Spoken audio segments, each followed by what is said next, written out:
So this is with a repeater that is roughly 15 miles away, I think. And I can hear some stuff, but I can't hear it perfectly. I didn't try talking to these people just now, but I have communicated with people at this repeater before. But this is inside my house.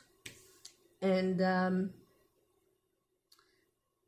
so I'm kind of figuring out what kind of range I can get and how clear I can get. You know, if this were an emergency type of scenario, is that good enough communication for me? Hard to say. Gets even more into it, then your wife will probably be killing you because you want to spend even more money on home automation stuff.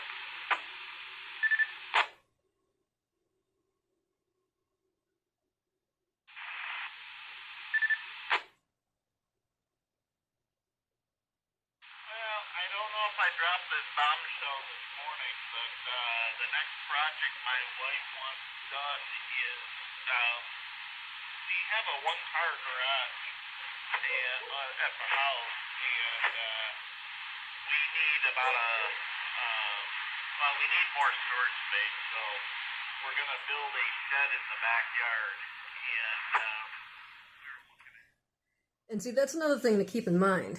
Like, on one hand, I'm kind of like eavesdropping on these people's conversation, but that's the thing about ham radio. It's not private conversation. This is being broadcast out to anyone who's within range and has a device and is on the right channel. They can all listen to it. So you have to really be aware of that, of what you're saying, and that's also why it's so regulated. Because, you know, censorship, got to make sure people are saying things that aren't too crazy, because it's very public. So this is the type of stuff that you got to figure out. Let's see. It sounds like they're not saying anything. Hey, 73, this is Kilo Delta 8 Charlie, Oscar Gillette. So there he just threw out his call sign, which I think I may have missed the beginning of it, but that's once. CER. How's it going, guard? Once you get your license, you get a call sign. It's something that's assigned to you. You don't really get to pick it or anything. You can, I believe, for a fee, get a vanity sign if there's a certain sequence of letters and numbers that you would prefer. I don't know the process of that. It's not something I really researched because I don't care. But that's something you can do. And over the course of your conversation, when you're talking on ham radio, you're supposed to, I forget how many minutes, but just every so often, and at the beginning of the conversation, when you're about to leave, give your call sign. Here is a diamond antenna. I love that thing. That thing works great. I got it on a lip mount. If you have a lip mount, you might work a little bit better.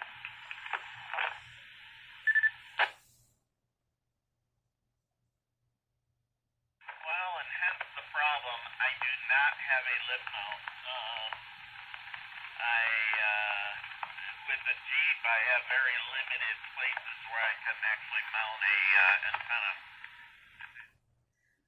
Most of the conversations I hear on here are pretty boring. It's mostly people just talking about their radios.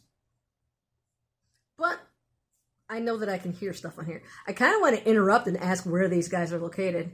The repeater itself is in Northville, and this is a repeater that I mess around with the most because it seems to be pretty good and pretty active.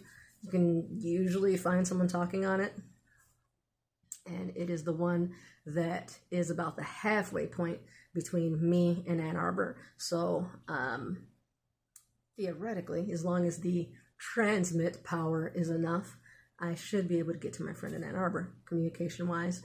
And I actually was able to talk to some people in Ann Arbor. She does not have her license, so I can't actually talk to her to test it out. But, you know. Now let's do... See if they have a buy one, get one. So, I'll be back in the Jeep in about 5 to 10 minutes. This is Kilo Delta 8 Charlie, Oscar Gillette, 73. Hey, real good. This is KD8CER. I'll probably be gone I'm almost to my sister's house, and we'll talk to you again some other time. This is KD8CER. Sounds like they're finishing up their conversation. All right, so that's it for this video. Welcome to Ready to Die Fighting. I'm Chris, Ham Radios. Thanks for watching.